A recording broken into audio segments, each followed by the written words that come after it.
на вратата. Светослав Вуцов в защита, Алдир, Кристиян Димитров, Никола Серафимов и Майкон.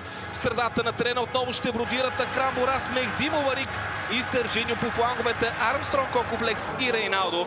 И напред Евертон на фона на 4 поредни победи във всички турнири. Сега атакува отдясно Алдир с добра топка. Насочена Флекс, срещу него е Владислав Скречо. Топка сега за Алдир. Той търси Рейналдо. В чиста позиция ли е бразилския нападател? Окофлекс на касателното поле. Спасяване или по-скоро намеса. След това остър шпагат.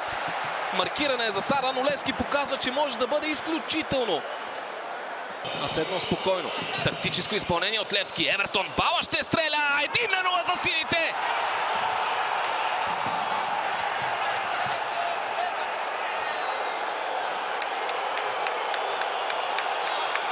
Тишина на стадион Йон Облеменко, но пък огромна радост за няколко стотин привърженици на Левски.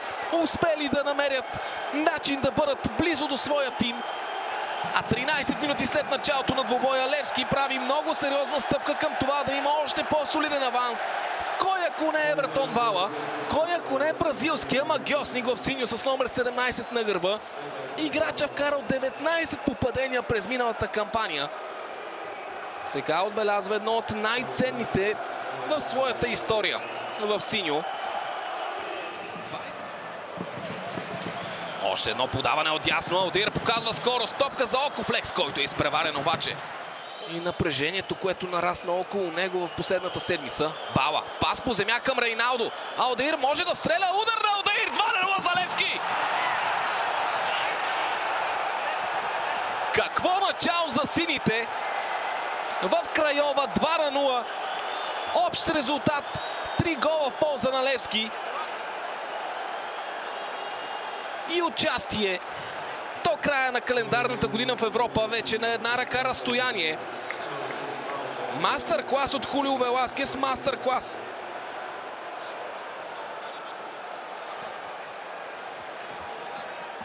При далечните удари от Алдир и Евертон Бала.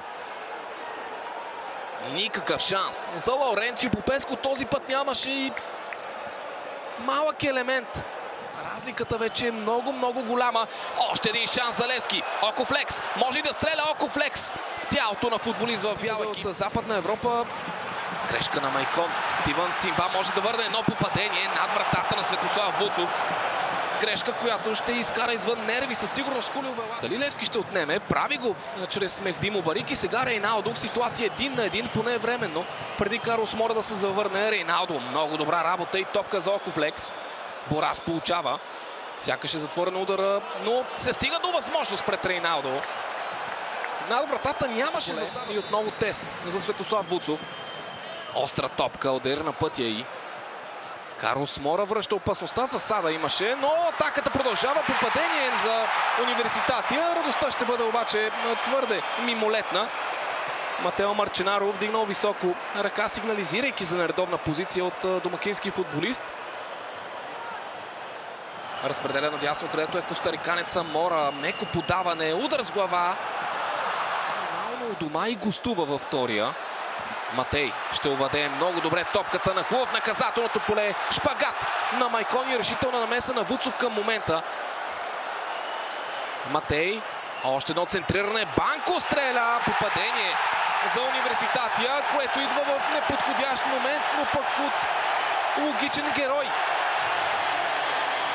Легендата на крайовчани, футболиста с над 440 мача, тук връща надеждата за Университатия. Връща надеждата в близо 27 000 по трибуните на стадион Йон Облеменко. Всъщност ето това дълго Чикалдао. Меквабишвили, който стреля. Много неточно. Централният бранител Русет за топката и стреля много опасно. 2-2. Колкото и да е неприятно, изключително попадение на централния бранител и момент, в който Университатия пълноправно се връща в този сблъсък.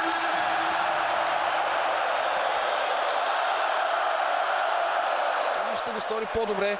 Рус стреля този път в обратния, го потърси изненадата. Карлос Мора центрира топката Мора. Никой обаче от съюзните футболисти не успя да играе с него. Той е изпреварен от Стеванович. Етим. Стреля Етим. Рикошет. Още една възможност. Удар, който минава над първи път игра в групова фаза или основна фаза. Добра топка за Мазир Суа. Първи шанс за Левски през втората част. Суа стреля. Спасяване на Попеско.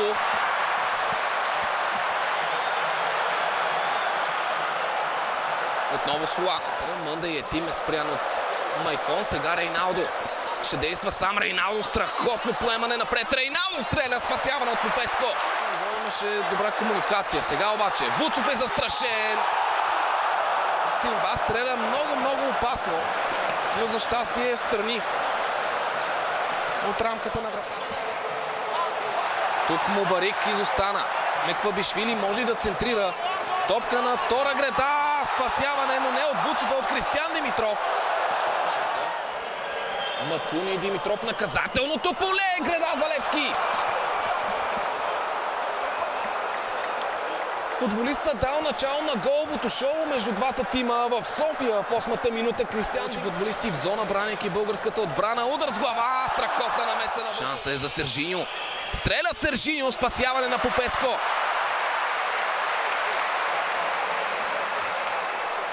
Разреди се стената пред Попеско. Или може би топката премина в страни от нея. Беше подготвен стражен в Румъния. Една от тях постигната от Левски. Може ли да видим втората? Хуан Перея. Може да потърси пас Хуан Перея. Ето го и него. Сержиньо! Града за Левски! Колко повече драма, колко повече ситуации може да донесе този сблъсък. Сега атака за Университатия. Шпагат на Кристиян Димитров. Има ли докосване от капитана? Не. В началните секунди на 5 минимални. Топката е отиграна. Добра комбинация в бяло. Симба. Центриране. Тавареш. Опасността не е отминала. Вуцов тук трябва да е сигурен. Беше обаче фаулиран.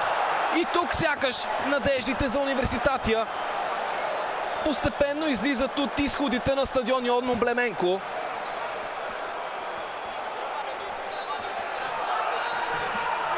Финален съдийски сигнал. Левски отново е на европейската футболна карта. 16 години по-късно сините го постигнаха.